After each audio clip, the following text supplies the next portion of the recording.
નમસ્કાર, હું છું હિના અને આપ જોઈ રહ્યા છો ઇન્ડિયા ન્યૂઝ ગુજરાતનું ખાસ બુલેટિન આપણું સુરત. સમાચારની શરૂઆત કરતા પહેલા એક નજર કરીશું આજની હેડલાઇન્સ પર.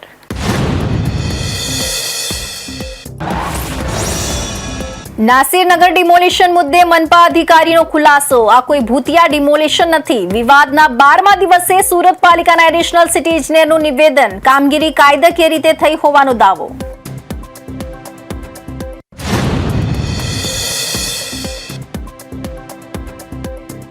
નાસિરનગર વિવાદે વિનુ મોરળિયાનું નિવેદન. ડિમોલિશન મુદ્દે ખોટો પ્રચાર થતો હોવાનો આક્ષેપ. ઘુસપેટિયા સામે કાર્યવાહીના પક્ષમાં હોવાનો દાવો.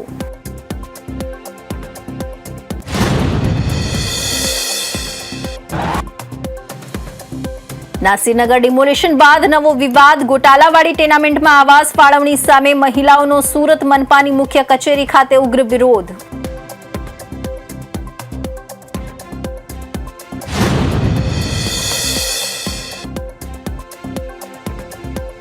ચોવીસ મિનિટમાં 7.5 લાખના હીરા ચોરી ફરાર. કારખાનામાંથી 80 કેરેટ રફ તૈયાર હીરા સાથે એમપીનો રીઢા ગુનેગાર જાડિયાને પોલીસે દબોચ્યો. 8 ગુનાના ભેદ ઉકેલાયા.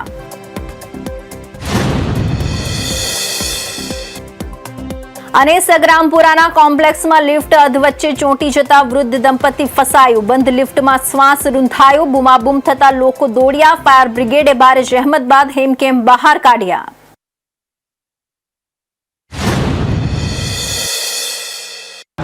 અને હવે જોઈશું સમાચાર વિસ્તારથી. સુરતના નાસિરનગર વિસ્તારમાં થયેલા ડિમોલિશનને લઈને સર્જાયેલા વિવાદમાં હવે સુરત મહાનગરપાલિકાના ઉચ્ચ અધિકારીએ સત્તાવાર પક્ષ રજૂ કર્યો છે. મનપાના એડિશનલ સિટી ઇજનેર આશિષ નાયકે મીડિયા સામે આવીને આ ઘટનાને ભૂતિયા ડિમોલિશન ગણાવવાનો સ્પષ્ટ ઇનકાર કર્યો છે.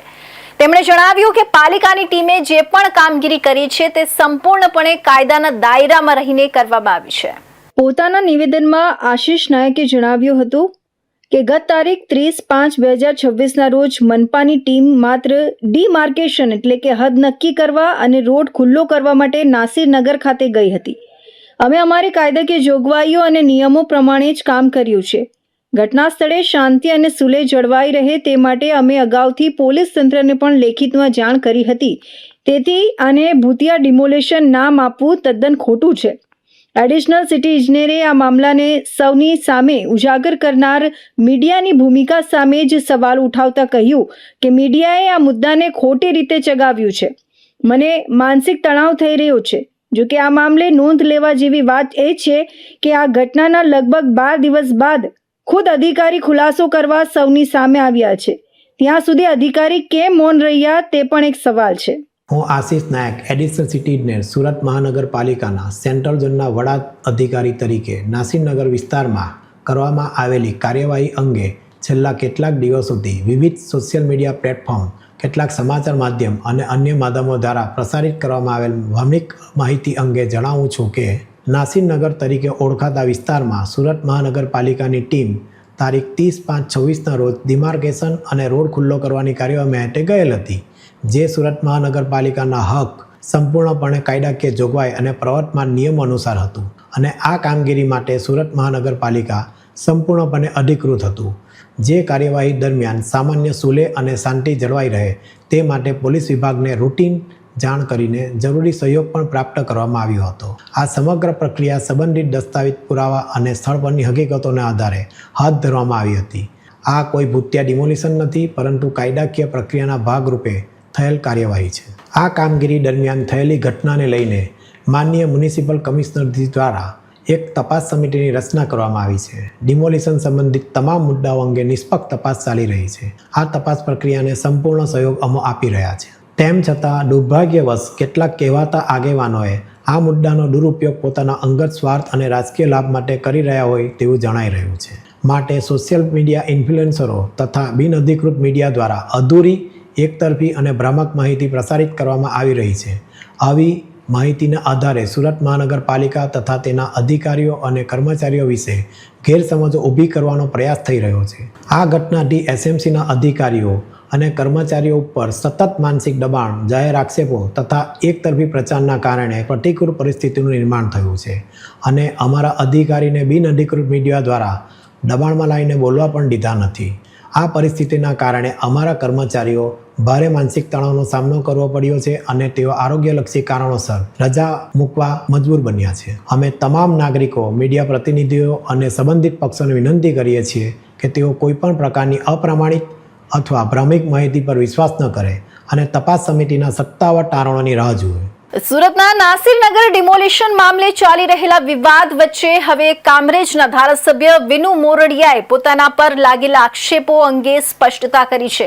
કાજલ હિન્દુસ્તાની દ્વારા કરવામાં આવેલા આક્ષેપોના જવાબમાં વિનુ મોરડિયાએ જણાવ્યું કે તેઓ કોઈ ઘૂસપેઠિયા કે અસામાજિક તત્વોનું સમર્થન કરતા નથી, પરંતુ સમગ્ર મામલે પારદર્શક અને નિષ્પક્ષ તપાસ થવી જોઈએ તેવી તેમની માંગ છે.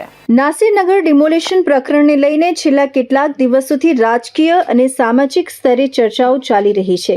આ દરમિયાન કાજલ હિન્દુસ્તાની દ્વારા કરવામાં આવેલા નિવેદનો અને આક્ષેપોને લઈને ધારાસભ્ય વિનુ મોરડિયાએ મીડિયા સમક્ષ પોતાનો પક્ષ રજૂ કર્યો હતો. વિનુ મોરડિયાએ જણાવ્યું હતું કે કેટલાક લોકો દ્વારા ખોટો પ્રચાર કરવામાં આવી રહ્યો છે અને સ્થાનિક સ્તરને મુદ્દાને અવળી દિશામાં લઈ જવાનો પ્રયાસ થઈ રહ્યો છે. તેમણે પ્રશ્ન ઉઠાવ્યો હતો કે ડિમોલિશનની સમગ્ર કાર્યવાહી કોના હિત અને લાભ માટે કરવામાં આવી હતી તેની પણ તપાસ થવી જોઈએ. તેમણે જણાવ્યું કે આ મુદ્દે તેમણે સુરત મહાનગરપાલિકાના કમિશનર સમક્ષ રજૂઆત કરીને ડિમોલિશનની કાર્યવાહી કોણે અને કયા સંજોગોમાં કરી તે અંગે સવાલો ઉઠાવ્યા હતા.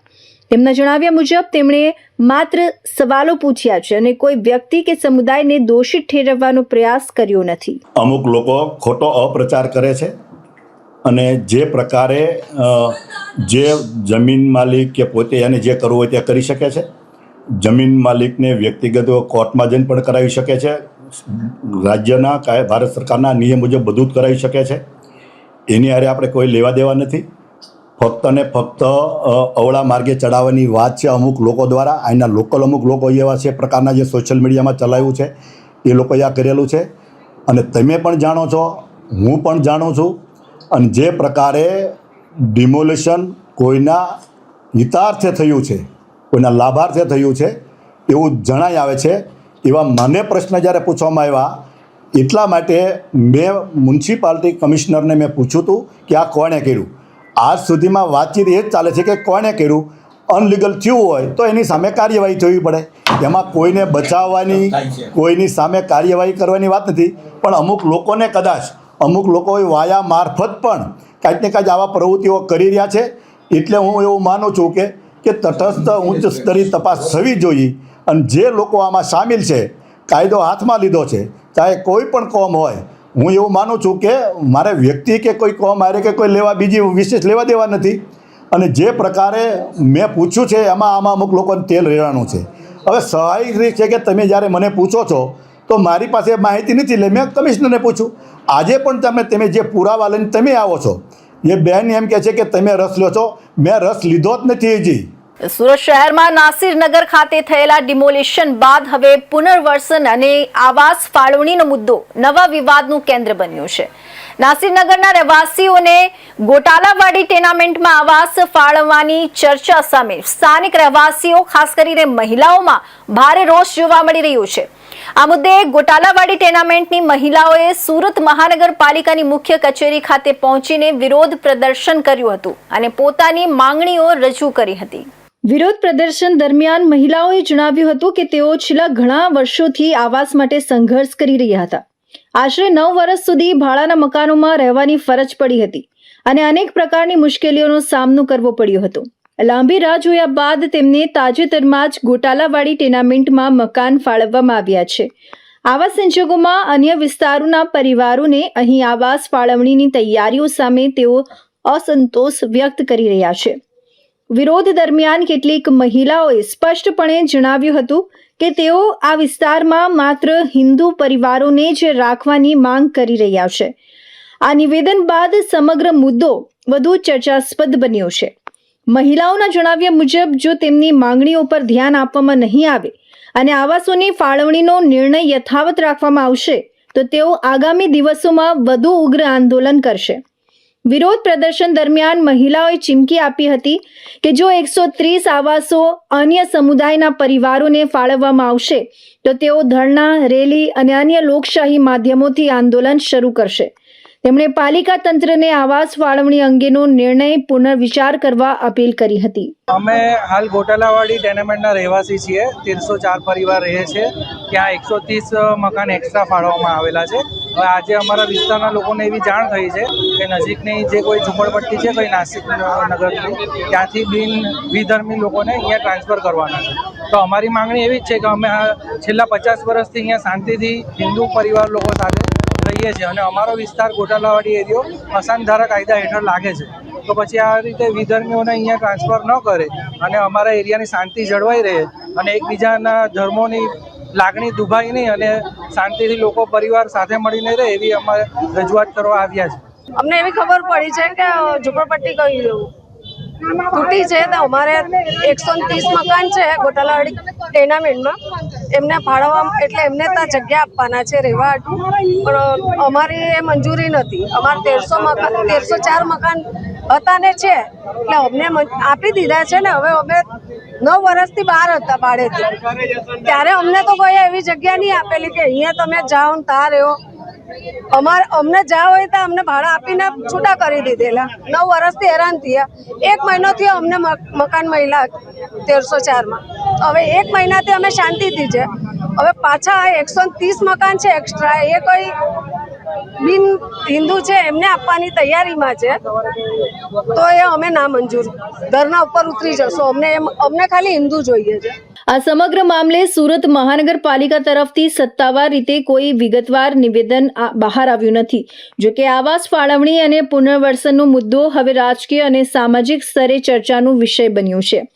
એક તરફ નાસિરનગરના અસરગ્રસ્ત પરિવારો માટે પુનર્વસનની જરૂરિયાત છે, તો બીજી તરફ ગોટાલાવાડી ટેનામેન્ટના રહેવાસીઓ પોતાની ચિંતાઓ અને માંગણીઓ સાથે વિરોધ નોંધાવી રહ્યા છે. સુરત શહેરના વરાછા મિની બજાર વિસ્તારમાં આવેલા એક હીરાના કારખાનાના લોક તોડી 24 મિનિટમાં ₹7,50,000ની કિંમતના હીરાની ચોરી કરી ફરાર થઈ ગયેલા મોસ્ટ વોન્ટેડ અને કુખ્યાત તસ્કરને અશ્વિની કુમાર પોલીસે હ્યુમન સોર્સિસ અને ચોક્કસ બાતમીના આધારે મુદ્દામાલ સાથે દબોચી લીધો છે. પકડાયેલો આરોપી મધ્યપ્રદેશનો વતની છે અને તેની સામે અગાઉ સુરત તેમજ એમપીમાં ઘરફોડ ચોરીના અનેક ગુના નોંધાઈ ચૂક્યા છે. એટલું જ નહીં, વર્ષ 2025માં તેની સામે પાસા હેઠળ પણ કાર્યવાહી થઈ ચૂકી છે. મૂળ જામનગરના અને હાલ કામરેજ રોડ પર રહેતા બિપિનભાઈ કપૂરિયા વરાછા મિની બજારની કોહિનૂર સોસાયટીના મકાન નંબર 97માં હીરાનું કારખાનું ચલાવે છે. 9 મે 2026ના રોજ રાત્રે કારખાનું બંધ કરીને ગયા બાદ વહેલી સવારે તસ્કરે આ કારખાનાને નિશાન બનાવ્યું હતું. વહેલી સવારે કારખાનાના લોક તૂટેલા હોવાની જાણ થતાં જ સંચાલકો દોડી આવ્યા હતા. તપાસ કરતા માલુમ પડ્યું હતું કે ઓફિસના ટેબલનું ખાનું તોડી અંદર રાખેલા આશરે 80 કેરેટના રફ અને તૈયાર નેચરલ હીરા, જેની કિંમત ₹7.50 લાખ થાય છે, તે ગાયબ હતા. ઘટના બાદ કારખાનેદારે ઓફિસના સીસીટીવી ફૂટેજ ચેક કર્યા હતા, જેમાં ખભે બેગ લટકાવીને આવેલો બુકાનીધારી ચોર વહેલી સવારે કારખાનાનો નકુચો તોડી અંદર પ્રવેશતો દેખાયો હતો. આ શાતીર ચોર 24 મિનિટની અંદર બધો જ માલ આટોપીને કારખાનાની બહાર નીકળી ભાગી છૂટ્યો હતો. આ મામલે અશ્વિની કુમાર પોલીસ સ્ટેશનમાં ગુનો નોંધી તપાસના ચક્રો ગતિમાન કર્યા હતા. અશ્વિની કુમાર પોલીસ સ્ટેશનના પીઆઈ HB પટેલના માર્ગદર્શન હેઠળ સર્વેલન્સ PSI GD પરમાર અને તેમની ટીમે અલગ અલગ ટીમો બનાવી બાતમીદારો સક્રિય કર્યા હતા. આ દરમિયાન અશ્વિની કુમાર પોલીસ સ્ટેશનના સર્વેલન્સ સ્ટાફના પોલીસ કોન્સ્ટેબલ જયભાઈ અને નજુભાઈ ઉકાભાઈને પેટ્રોલિંગ દરમિયાન એક સચોટ અને સંયુક્ત બાતમી મળી હતી. આ બાતમીના આધારે પોલીસે વોચ ગોઠવીને વિજય ઉર્ફે જાડિયો દેવચંદ ચંદ્રવંશી નામના શખ્સને ઝડપી લીધો હતો.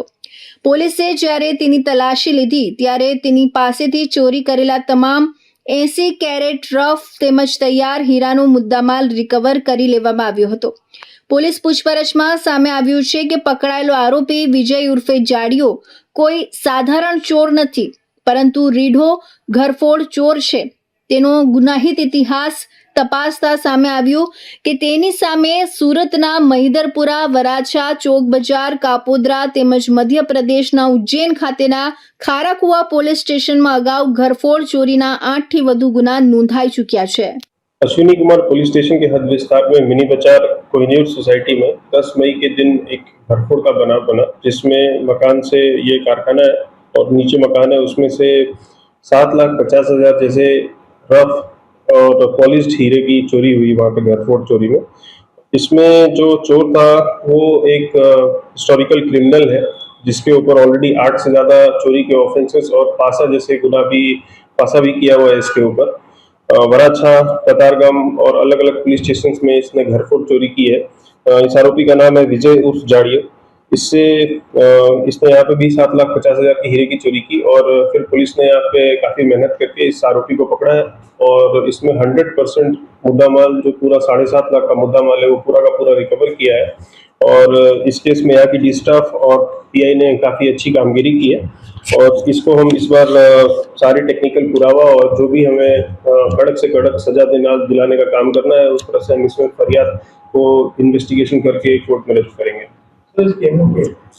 इसकी एमओ है कि जब ये देखता है कोई भी लूपहोल्स किसी भी मकान में देखता है कि कोई सतर्क नहीं है और वहाँ पे ज्यादा मुद्दा माल है, बातमी कलेक्ट। તો હવે સમય છે એક વિરામનો।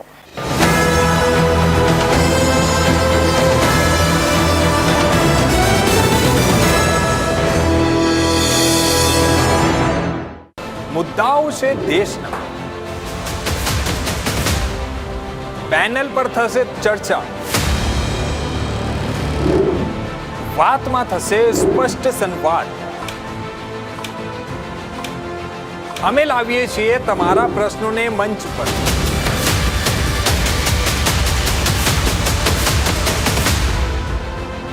કેમ કે સમસ્યા તમારી, લડત તમારી। જુઓ મારી સાથે ફક્ત इंडिया न्यूज गुजरात पर।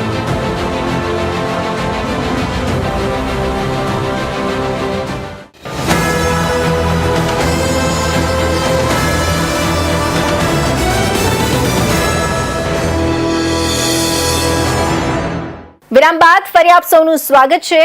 સુરતના સગ્રામપુરા વિસ્તારમાંથી એક ચોંકાવનારી અને જીવ અદ્ધર કરી દેનારી ઘટના સામે આવી છે।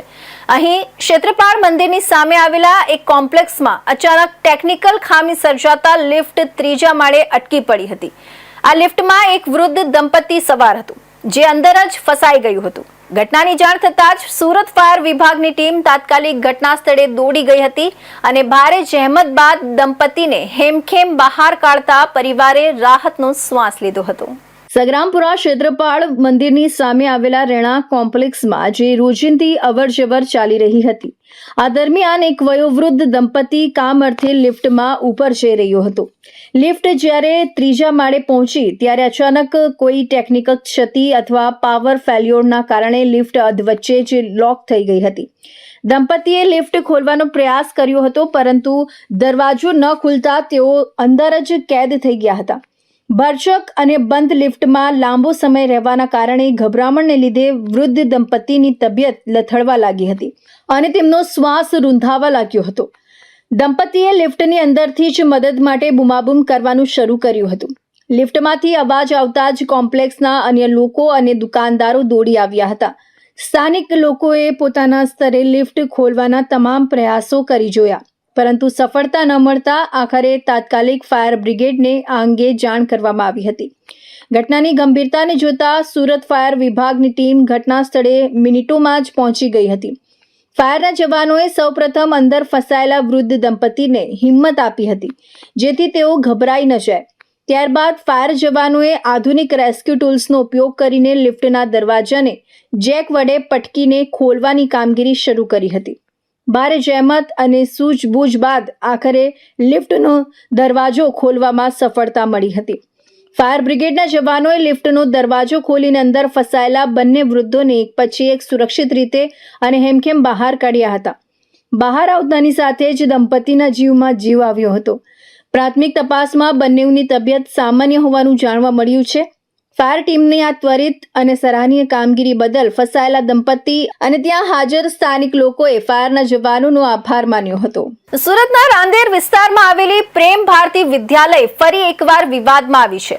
એક 7 વર્ષની બાળકીના વાલીઓએ શાળાના પ્રિન્સિપાલ સામે ગંભીર આક્ષેપો કરતા જણાવ્યું છે કે તેમની દીકરીને એલસી ન આપવાના કારણે તે શિક્ષણથી વંચિત બની રહી છે. આ મામલે વાલીઓએ જિલ્લા શિક્ષણ અધિકારી કચેરીનો દરવાજો ખટખટાવ્યો છે અને તાત્કાલિક હસ્તક્ષેપની માંગ કરી છે. સુરતના રાંદેર વિસ્તારમાં આવેલી પ્રેમ ભારતી વિદ્યાલયના સંચાલન સામે વાલીઓએ અનેક ગંભીર આક્ષેપો કર્યા છે. વાલીઓના જણાવ્યા અનુસાર તેમની 7 વર્ષની દીકરી માટે શાળામાંથી લિવિંગ સર્ટિફિકેટ એલસી મેળવવા છેલ્લા ઘણા સમયથી પ્રયાસો કરવામાં આવી રહ્યા છે, પરંતુ શાળા તંત્ર તરફથી સહકાર આપવામાં આવતો નથી. વાલીઓનો આક્ષેપ છે કે અનેક વખત રૂબરૂ રજૂઆતો કરવા છતાં શાળાના પ્રિન્સિપાલ બિંદુ શર્મા દ્વારા યોગ્ય જવાબ આપવામાં આવતો નથી. તેઓએ વધુમાં આક્ષેપ કર્યો છે કે એલસી આપવા બાબતે રૂપિયા માંગવામાં આવ્યા હતા અને આ મુદ્દે વિવાદ ઊભો થયો હતો. ત્યારબાદ શાળા તંત્ર દ્વારા એલસી આપવાનો ઇનકાર કરવામાં આવી રહ્યો છે.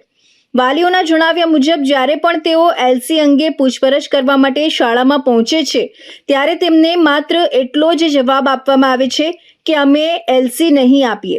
એટલું જ નહીં, કોર્ટ, જિલ્લા શિક્ષણ અધિકારી કચેરી અને પોલીસની ધમકીઓ આપી માનસિક દબાણ પણ કરવામાં આવી રહ્યું હોવાનો આક્ષેપ વાલીઓએ કર્યો છે. આ સમગ્ર મામલાથી કંટાળેલા વાલીઓ હવે જિલ્લા શિક્ષણ અધિકારી ડીઈઓ કચેરી પહોંચ્યા હતા, જ્યાં તેમણે લેખિત આવેદનપત્ર આપી ન્યાયની માંગ કરી છે. વાલીઓનું કહેવું છે કે તેમની દીકરીનું શિક્ષણ સતત પ્રભાવિત થઈ રહ્યું છે અને સમયસર એલસી ન મળવાના કારણે બાળકીને અન્ય શાળામાં પ્રવેશ અપાવવામાં પણ મુશ્કેલી સર્જાઈ રહી છે. મારું નામ ઇજાજ ખાન અયુબ ખાન પઠાણ છે અને મેં ડીઓ કચેરીમાં રજૂઆત કરવામાં આવેલો છું. કઈ રીતે રજૂઆત છે ને કઈ સ્કૂલની તાનાશાહી ચાલે? મારી રજૂઆત એવી છે કે મારી છોકરી એ પ્રેમ ભારતી સ્કૂલમાં ભણે છે અને ત્યાં મેં એલસી માટે ગયો હતો. એ સેકન્ડમાં હતી એટલે હવે થર્ડમાં ગઈ છે, તો બીજી સ્કૂલમાં એડમિશન થઈ ગયું છે. પણ એ લોકો પ્રેમ ભારતીના પ્રિન્સિપલ છે એલસી આપવાની ના પાડે છે અને 3 મહિનાની એડવાન્સ ફી લેવાનું કહે છે કે પહેલાં 3 મહિનાની એડવાન્સ ફી આપો, એના પછી તમને એલસી મળશે, પણ 8 થી 10 દિવસ પછી. શા માટે 3 મહિનાની ફી માંગે છે? સ્કૂલ ચાલુ થવાનું હજુ અઠવાડિયું નથી થયું, કેમ આવી રીતે હેરાનગતિ? એ હવે એમ કે અમારો એટલે જે છે એમ કે 1 જૂન પછી એમ કે ફી લાગે છે, એટલે 3 મહિનાની ફી એડવાન્સ લાગે છે એમ. પણ એનું એ કારણ છે કે હમણાં તો કોઈ કાનૂની તौर પર એવું કંઈ છે નહીં કે એડવાન્સ ફીને મારી છોકરીની ફી પણ બાકી નથી એમ. અગાઉ મેં ફી ભરેલી હતી સેકન્ડની, એ 14,500 ભરીને ક્લિયર કરેલી હતી ફી. ને હવે આ નવું વર્ષ શરૂ થયું છે તો એમાં થર્ડમાં તો જવાની નથી પ્રેમ ભારતી સ્કૂલમાં, તો હવે 3 મહિનાની એડવાન્સ ફી 2550 રૂપિયા માંગે છે. મારી હમણાં પરિસ્થિતિ નથી કે મેં હમણાં એટલે 3 મહિનાની એડવાન્સ ફી ભરી શકું, કેમ કે બીજી સ્કૂલમાં પણ જવાનું છે, ત્યાં પણ ફી ભરવાની છે ને બધું ચોપડા ને એ બધું લાવવાનું છે. ડીઓ સાહેબ મારી એક જ માંગ છે કે મને મારી છોકરીનું ફ્યુચર ખરાબ નહીં થાય એ રીતના જલ્દીથી જલ્દી એનો રસ્તો લાવો ને કાર્યવાહી જલ્દથી જલ્દ કરો, કેમ કે સ્કૂલ શરૂ થઈ ગઈ છે ને મારી છોકરીનું ભણતર એ ખરાબ થાય છે એમ. વાલીઓએ શિક્ષણ વિભાગને આ મામલે તાત્કાલિક તપાસ હાથ ધરી યોગ્ય કાર્યવાહી કરવા અપીલ કરી છે. સાથે જ બાળકીના શિક્ષણના હિતને ધ્યાનમાં રાખીને શાળા તંત્રને જરૂરી સૂચનાઓ આપવામાં આવે અને બાળકીને શિક્ષણથી વંચિત ન રહે તે માટે ઝડપથી ઉકેલ લાવવામાં આવે તેવી માંગ પણ કરી છે. હાલ આ સમગ્ર મામલો શિક્ષણ વર્તુળોમાં ચર્ચાનો વિષય બન્યો છે. હવે જિલ્લા શિક્ષણ અધિકારી કચેરી દ્વારા આ મામલે શું કાર્યવાહી કરવામાં આવે છે તેના પર સૌની નજર મંડાઈ છે. દેશના વડાપ્રધાન નરેન્દ્ર મોદીના જનસેવાના 12 વર્ષ પૂર્ણ થવાના અવસરે સમગ્ર દેશમાં વિવિધ કાર્યક્રમોનું આયોજન કરવામાં આવી રહ્યું છે. 12 વર્ષ સેવા, સુશાસન અને જન કલ્યાણના અભિયાન અંતર્ગત સુરત જિલ્લાના કામરેજ ખાતે સ્વચ્છતા અભિયાન યોજાયું હતું. આ કાર્યક્રમમાં આરોગ્ય રાજ્યમંત્રી પ્રફુલ્લ પાનસરિયાની ઉપસ્થિતિમાં કાર્યકર્તાઓ અને સ્થાનિક નાગરિકોએ સામૂહિક શ્રમદાન કરીને સ્વચ્છતાનો સંદેશ આપ્યો હતો. સાથે જ વડાપ્રધાનના 12 વર્ષના કાર્યકાળ દરમિયાન થયેલા વિકાસ કાર્યો અને જન કલ્યાણકારી યોજનાઓને પણ યાદ કરવામાં આવી હતી. દેશના સૌથી લાંબા સમય સુધી સતત જનસેવામાં સમર્પિત રહીને રાષ્ટ્રના વિકાસને નવી દિશા આપનાર યશસ્વી વડાપ્રધાન નરેન્દ્ર મોદીના વડાપ્રધાન તરીકેના 12 વર્ષના સફળ જન કેન્દ્રિત અને વિકાસલક્ષી કાર્યકાળની ઉજવણી સમગ્ર દેશમાં થઈ રહી છે. 12 વર્ષ સેવા, સુશાસન અને જન કલ્યાણના અભિયાન અંતર્ગત 158 કામરેજ વિધાનસભા વિસ્તારમાં આરોગ્ય રાજ્યમંત્રી તથા કામરેજના ધારાસભ્ય પ્રફુલ્લ પાનસેરિયાની ઉપસ્થિતિમાં સ્વચ્છતા અભિયાનનું આયોજન કરવામાં આવ્યું હતું. વાલકપાટિયા ખાતે ઇન્ફિનિટી બાગ, પેરેડાઇઝ ફાર્મની સામે અને જમનાબા ભવનની પાછળ આવેલા વિસ્તારમાં યોજાયેલા આ સ્વચ્છતા અભિયાનમાં પક્ષના હોદ્દેદારો, પૂર્વ હોદ્દેદારો, કોર્પોરેટરો, કાર્યકર્તાઓ, યુવા મોરચાના સભ્યો તેમજ મોટી સંખ્યામાં સ્થાનિક નાગરિકો અને શુભેચ્છકોએ ઉત્સાહભેર ભાગ લીધો હતો. ભારતના સ્વચ્છતા અભિયાનમાં આદરણીય નરેન્દ્રભાઈ મોદી સાહેબે પહેલ કરાવી. આજે ભારત સ્વચ્છ થઈ ચૂક્યું છે ને થઈ રહ્યું છે. સ્વચ્છતા એ પહેલો આપણો મંત્ર હોવો જોઈએ, જેથી કરીને એક સુઘડ વાતાવરણથી તંદુરસ્ત સમાજનું નિર્માણ થાય. આ સ્વચ્છતા માટે શહેરને, એમાંય સુરત શહેરને વિશ્વ ફલક પર સ્વચ્છ શહેરનો દરજ્જો આપવા માટે આપણા જે કામ કરે છે સ્વચ્છતા માટેના, એ પરિવારને આપણે શ્રેય જાય છે. આ કામ કરનારા તમામ પરિવારજનોને આજે આ કાર્યક્રમ નિમિત્તે આપણે સૌ સન્માન કરીએ છીએ, એમની ઇજ્જત કરીએ છીએ, એમને સેલ્યુટ કરીએ છીએ, કારણ કે એમના દ્વારા સુરતને દુનિયામાં ઓળખ થઈ છે. પૂરું ભારત આજે સ્વચ્છ થઈ રહ્યું છે. ત્યારે 12 વર્ષના શાસનકાળ દરમિયાન આ વસુદેવ કુટુંબકમની ભાવનાઓ નરેન્દ્રભાઈ મોદી સાહેબે આપી છે. ત્યારે આપણે સૌ આ આપણા કર્મચારી પરિવારનું આપણે સન્માન કરતા હર્ષને ગૌરવની લાગણી.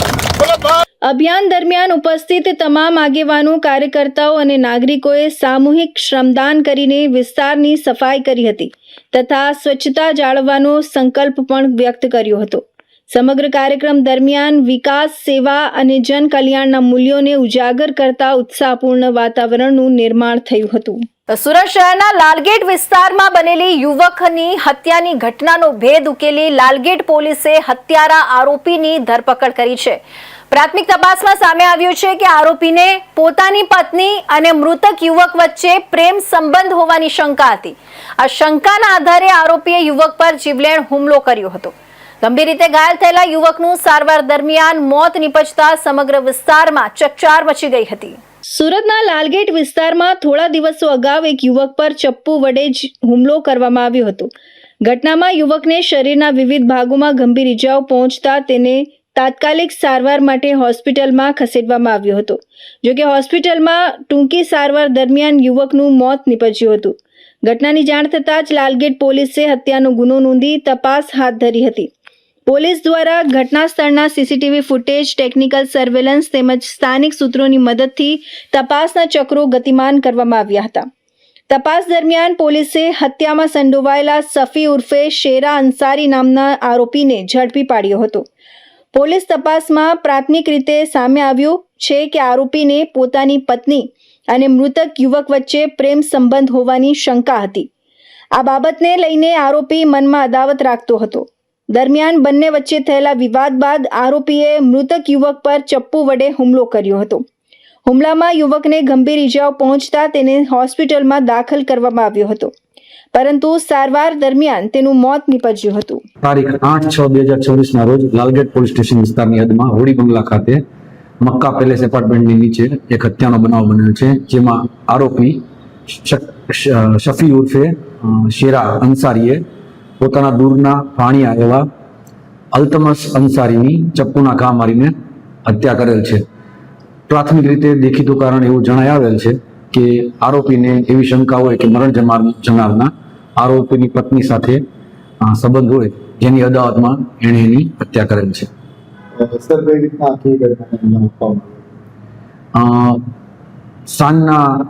રાતના 9 વાગ્યાની આસપાસ આરોપી અને મરણ જનાર બંને 100 મીટર ડિસ્ટન્સમાં રહેતા હોય.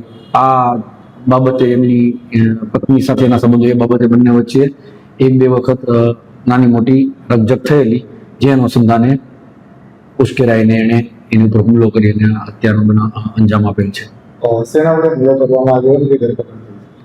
ચપ્પુ વડે ચપ્પુ વડે એની ઉપર હુમલો કરવામાં આવ્યો છે. આરોપી ચિકન શોપ ચલાવે છે ગેટ દરવાજા ખાતે. તેમાં ચિકન શોપમાં જે વપરાતો ચપ્પુ એ ચપ્પુ વડે એની ઉપર હુમલો કરી હત્યાને અંજામ આપવામાં આવ્યો. ગુનો દાખલ થયો છે? જી હા જી, ગુનો દાખલ થયો છે અને આરોપીની ધરપકડ કરવામાં. હાલ લાલગેટ પોલીસે આરોપી સફી ઉર્ફે શેરા અંસારીની ધરપકડ કરીને તેની સામે હત્યા સહિતની કલમો હેઠળ ગુનો નોંધી આગળની કાયદેસરની કાર્યવાહી હાથ ધરી છે. સાથે જ પોલીસે ઘટનાના અન્ય પાસાઓની પણ તપાસ શરૂ કરી છે. આ ઘટનાએ સમગ્ર વિસ્તારમાં ભારે ચકચાર મચાવી છે. તો આ હતા ઇન્ડિયા ન્યૂઝ ગુજરાતમાં ખાસ બુલેટિન, આપણું સુરતના મહત્વના સમાચાર. નવા સમાચાર સાથે ફરી મળીશું. ત્યાં સુધી જોતા રહેજો ઇન્ડિયા ન્યૂઝ ગુજરાત.